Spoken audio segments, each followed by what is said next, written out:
Alrighty, yo, what is going on, everybody? It's your boy, Mr. DDG94, here back with another reaction video. Today, we're finna react to Stage Hands In. This is the entire demise of Disney Saturday morning. So this is Disney Saturday morning cartoon block and the demise and the rise and fall of Disney. Yeah. Without further ado, man, let's get right into it. We did this one before, but Stage Hands In, he be doing all the shows and channels and stuff like that, so we're gonna do it with him because he goes more in depth. Even though the last time we watched this they went in depth, but at the same time they whatever, man. Just start the goddamn video. 5 hours of summer once a week. Yeah, 5 hours of all right, Illuminating television.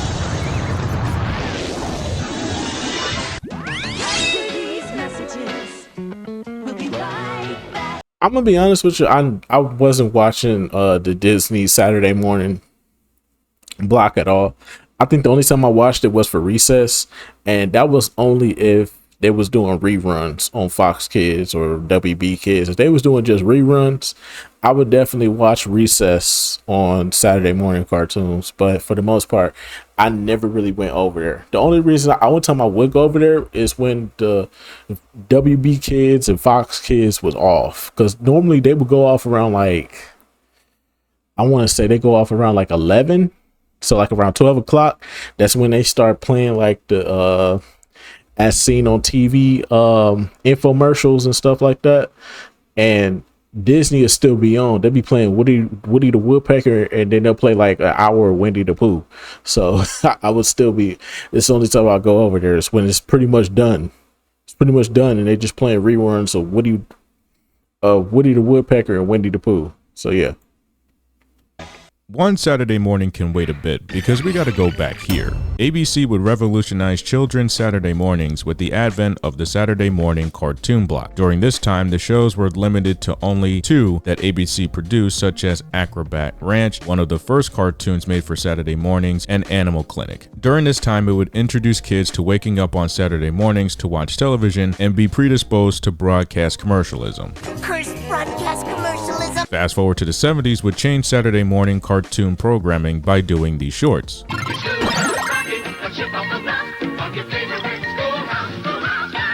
Schoolhouse Rock was a short interstitial that would take 15-minute ad times to make the Saturday morning block more educational. The series was made by David McCall after his son would have trouble with his multiplication tables. However, he would remember Rolling Stones lyrics and recite them. Using music, he would create a series using music and incorporating various educational themes. David would hire Bob Duro to make the songs for the series, which he would come up with the famous song 3 is a Magic Number. After the song was made, would grab the attention of Tom Yo, who would come up with the animation to the song. As this progressed, ABC producer Radford Stone would aim to pitch the show to ABC, which would then go to Chuck Jones and Michael Eisner to be greenlit as a show. The song 3 is a Magic Number would then be debuted alongside Curiosity Shop, an animated series produced by Chuck on September 7th of 1971. As this happens, many sponsors such as General Foods, Kellogg's, McDonald's, Nabisco, and Kenner Toys would go on to fund more episodes of Schoolhouse Rock. After the debut as a standalone series on January 6 of 1973, Schoolhouse Rock would air the Multiplication Rock series, as the short would be the biggest and longest running short, second to the Bod Squad and Time for Timer. From 1973 to 75 would be when Schoolhouse Rock would get a second season and get additional topics such as grammar, America, and science rock.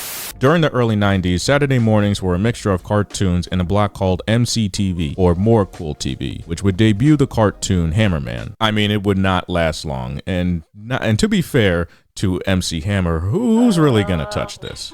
Well, at the same time would air the next branch of One Saturday Morning.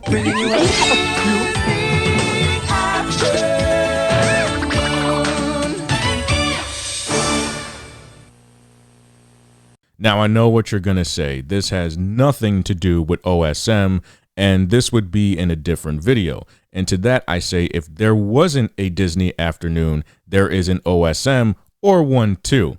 Trust me, it's all intertwined. I'll give you all the bookmarks. Disney Afternoon wasn't a block until the 1990s. DuckTales, however, would be the driving force for the block to be launched. On September 18, 1987 was when DuckTales would air. At the same I wouldn't watch these shows until like Toon Disney came along.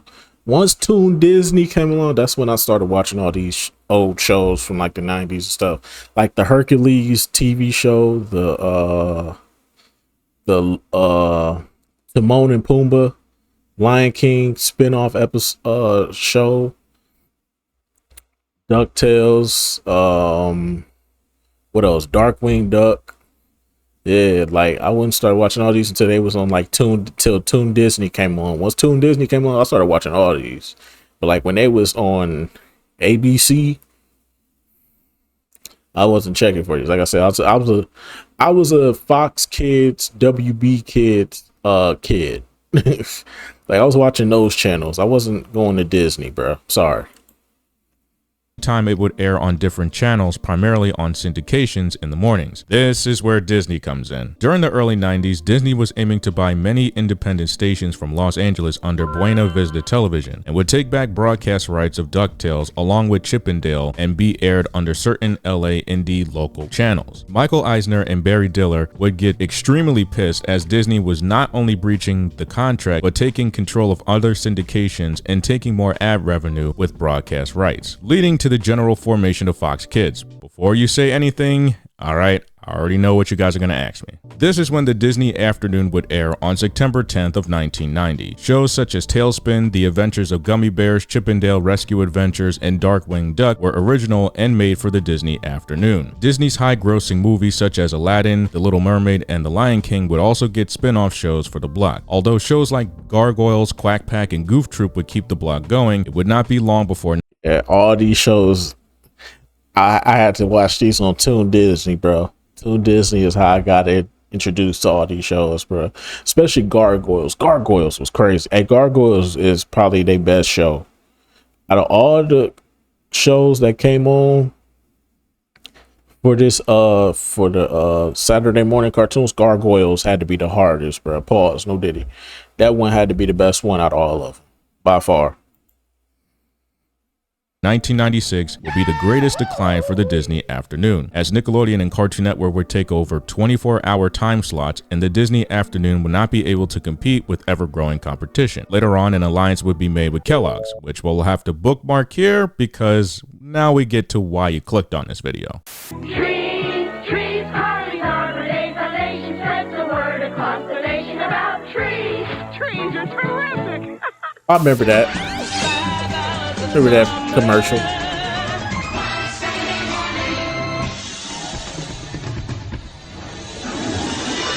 I know I was here, so let's rewind it 1 year back. ABC Capital Cities would be bought out by the Walt Disney Company in early 1995. ABC and Disney would finalize the deal by the fall of 1996. It debuted as ABC Saturday Mornings. It would air the 5th season of Doug after Jumbo Pictures would be dropped by Nickelodeon, Mighty Ducks, and Jungle Cubs. Additional shows would be Nightmare Ned and reruns of Gargoyles. One Saturday Mornings concept was made by Michael Eisner and Peter Hastings, who quit working for Warner Bros. Entertainment. It was picked up by Michael to create the new Saturday morning block. Peter would pitch that Saturday morning is different from any other morning, mainly because it's a holiday for kids after a 5-day school week. Michael aimed to compete on the level of Fox Kids and Kids WB, and Peter would come up with the OSM intro being buildings in a dystopian city aiming to escape the weekday rat race. The scenes in animation was virtual set technology, as this was an up-and-coming animation and medium to use. Prudence Fenton would be tasked along with Eisner and Hastings to hire on different animation studios and virtual program studios to take on the tasks such as Acorn, Rutherford Bench Studios, Pop, and LSET. The early concept of the one building was a train station, mainly Grand Central Station, but was settled on making the interior virtual and bigger with the Grand Central Station concept. The set date for OSM was September 6 of 1997. However, it was delayed due to ABC airing the funeral of Princess Diana. It was pushed to September 13, 1997, along with 2 new shows made for the block, Recess and Pepper Ann. I already talked about Doug many times before, but these shows I have not talked about that are exclusive to One Saturday Morning.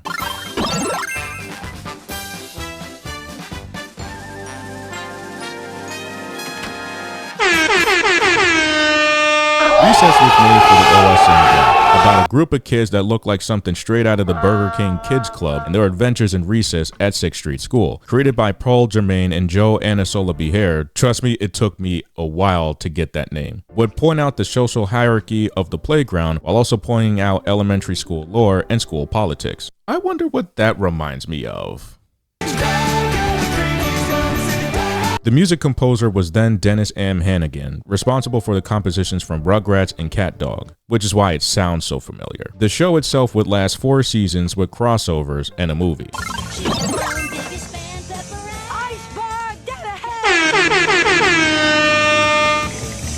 Pepper Ann was the second cartoon made for One Saturday Morning by Sue Rose and Tom Warburton, who would be good friends with Sue during his freelance days until being commissioned by Curious Pictures. Pepper Ann started off as a comic strip which would be under YM Magazine and later be a TV show for ABC. A coming-of-age story about adolescence, it would get 4 seasons and be the second longest Saturday morning cartoon. The problem would run as Pepper Ann would be bouncing from One Saturday Morning to 1-2 to fill the lineup. Unaired episodes would also be aired on Toon Disney and Disney Channel. There was also a scrap movie meant for the theaters and never finished due to creative differences. So I'm going to take the time to point out One Saturday Morning. If you were to purchase specially marked boxes of Lunchables, Kool-Aid, Kraft Singles, or Post cereals, there was a fun prize that you would get. And what was that? Well, I have it right here. It's called Toon Twister TV. And it's this little box that they did with an event on One Saturday Morning. I think it was in June. And what you would do was that you would look into the mirror that you see. Well, most of you can't see it. And you would watch the episodes upside down. And in the booklet that I have right here, you can win prizes. And these prizes are, they're pretty good. So you have a One Saturday Morning cassette. You have Doug, Pepper Ann, and Recess action figures from Mattel. Wow, this is from the 90s, guys. I mean, wow. And then you also have the first VHS to Doug the movie. I mean, guys, look at this. I mean, this is vintage, man. Vintage stuff. But yeah, this was an event from One Saturday Morning that they did. And not only that, they had a book line, and not only that, they actually put out a tape cassette to One Saturday Morning. Lots of gems in this whole history.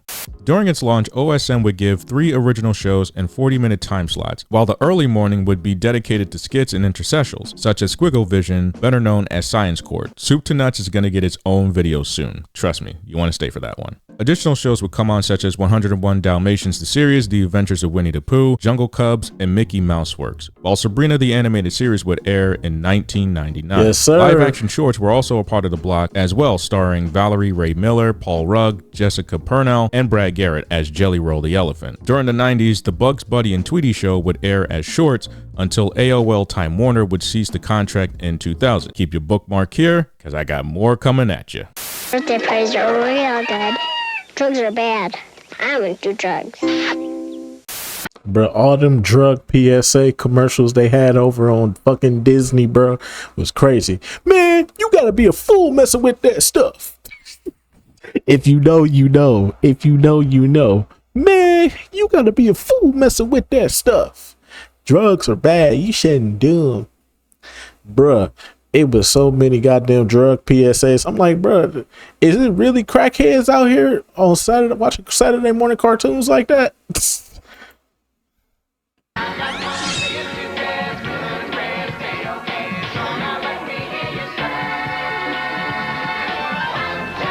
Now, this has traces of the Disney Afternoon and was the successor after Disney's takeover of ABC. Here's how. By 1996, the Disney Afternoon would see a drop in viewership as the competition from Cartoon Network and Nickelodeon became overwhelming. As this happened, the WB and UPN would throw their hats in the kids' cartoon block race. In order to save face, Disney would partner with the Leo Burnett Company and Kellogg's, its longtime sponsor, and make the Disney-Kellogg's Alliance. The Disney Afternoon's lineup would be changed, and the name would later be dropped. By January of '98, UPN would reach a deal with Disney on a weekday block, but it was not easy. At first, the deal would be an an argument between UPN and Disney on what the block should be called, the quantity of EI programming that needed to be on the channel, and the amount of time it would air. It would be called off within a week of launching the deal, and UPN would then go over to Nickelodeon, which would deny them a weekday block until 2 years later when they reached a deal with CBS to create Nick on CBS, while in unison would get to an agreement with Saban Entertainment, which would then air programs on UPN Kids, until Disney purchased 20th Century Fox. Agreements would resume in March of 1998. At first, the block was going to be under this name, Womptastic. For those who watched Recess, the word Womps was a word that TJ would use. Rethinking it over, Disney decided to differentiate the branding of OSM to 1-2. UPN Kids would end September 5th, 1999. Disney's 1-2 would take its place the next day as a relaunch. We'll be right back with more One Saturday Morning.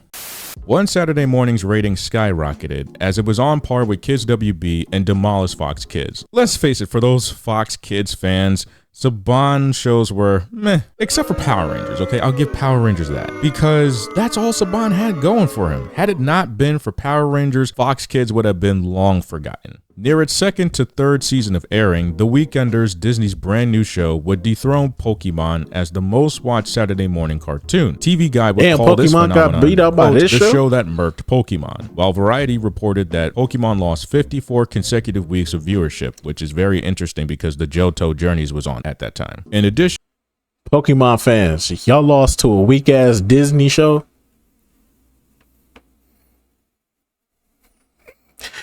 Couldn't be the Power Rangers. Couldn't be the Power Rangers. I'm just saying. Damn, Pokemon fans, damn, bruh.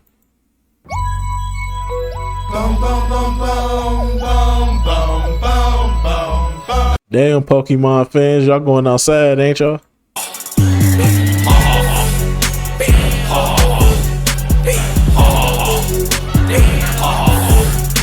I'm laughing to the bang like Y'all got beat out by a Disney show. That is, y'all went outside. Damn, Pokemon. Damn. Put that nigga ass in the dirt. I tell you what, Smoking on Pookie Low tonight. I tell you what, this how we gonna do this. Send some more, I'ma send them the same way. In a box back to you. Damn, Pokemon. Damn. Yu-Gi-Oh would never. Power Rangers would never.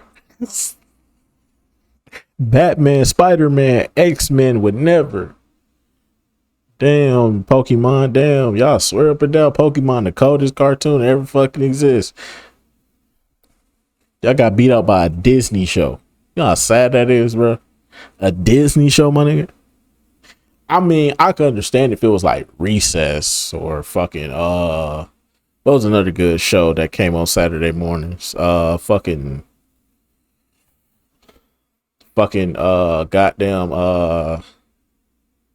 shit. DuckTales or fucking Gargoyles or fucking Darkwing Duck. I wouldn't laugh at you if you lost to them shows, but my nigga, The Weekenders. Move this man! Get this sorry ass nigga out of here! You suck!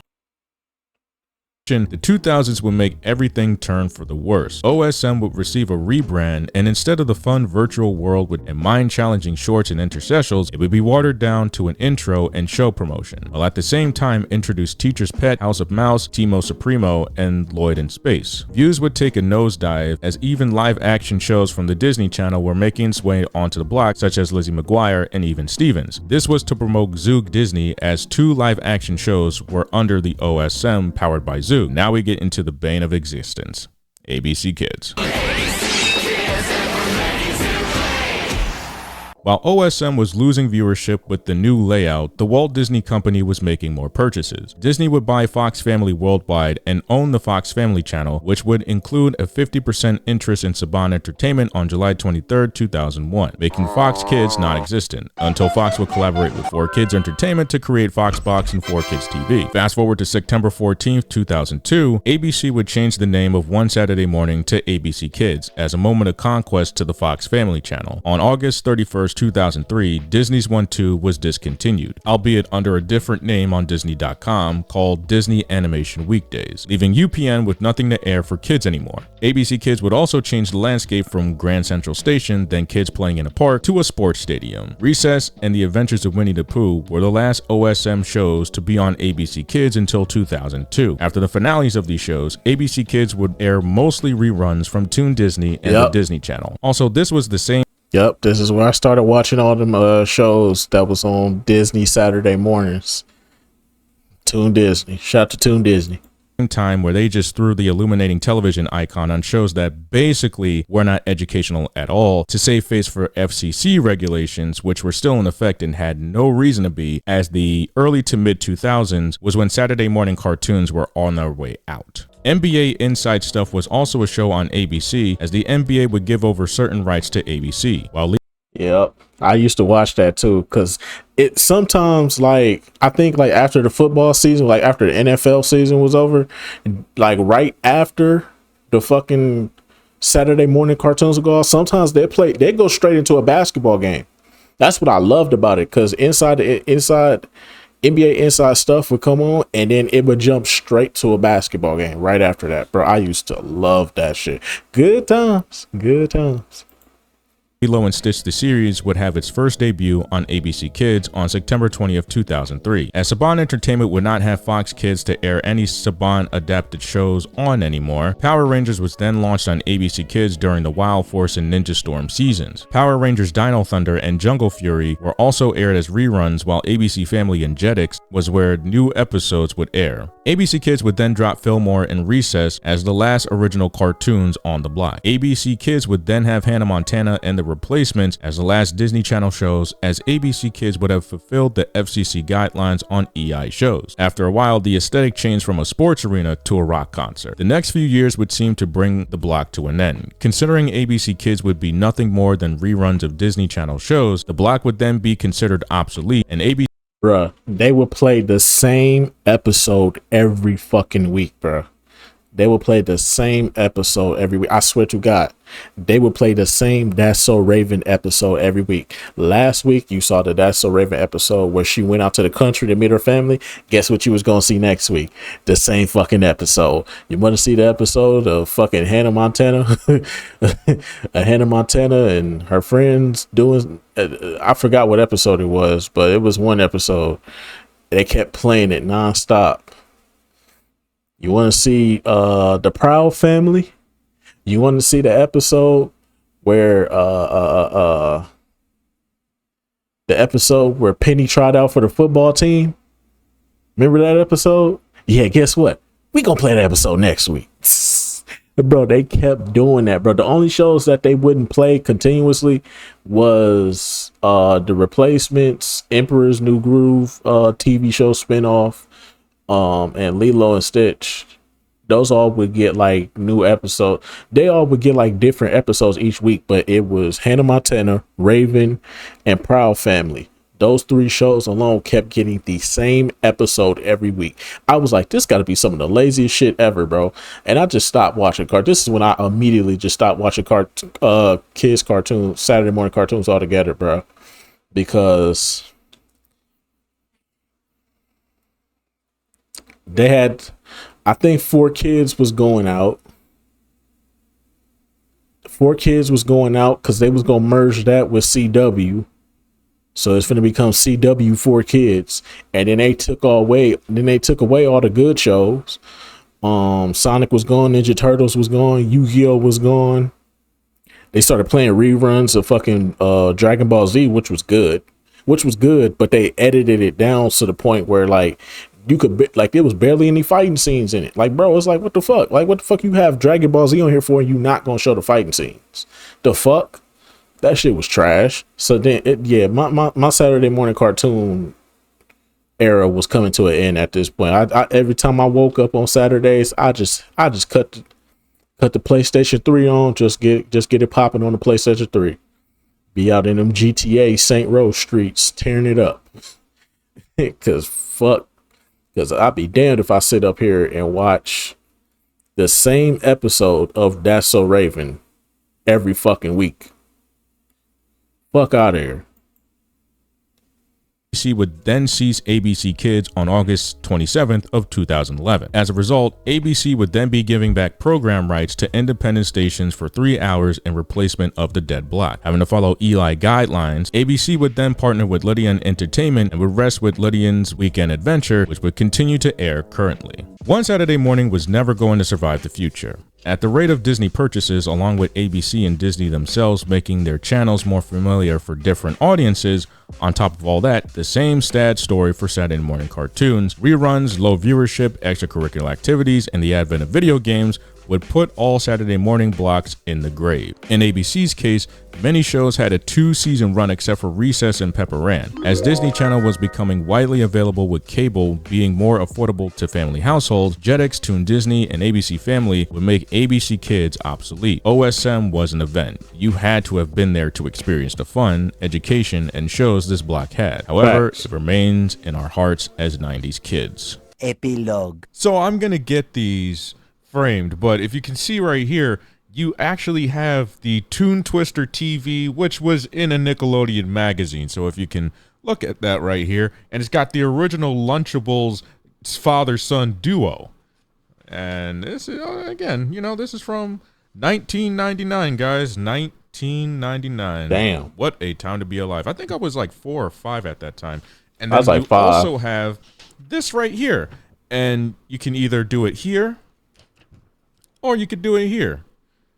What is this? Oh, well, we have something called Rampage 2, if you guys remember Rampage. And, oh, what is this? Huh. It's from Nickelodeon Magazine, so let's read this real quick. Stay with me, guys. Stay with me.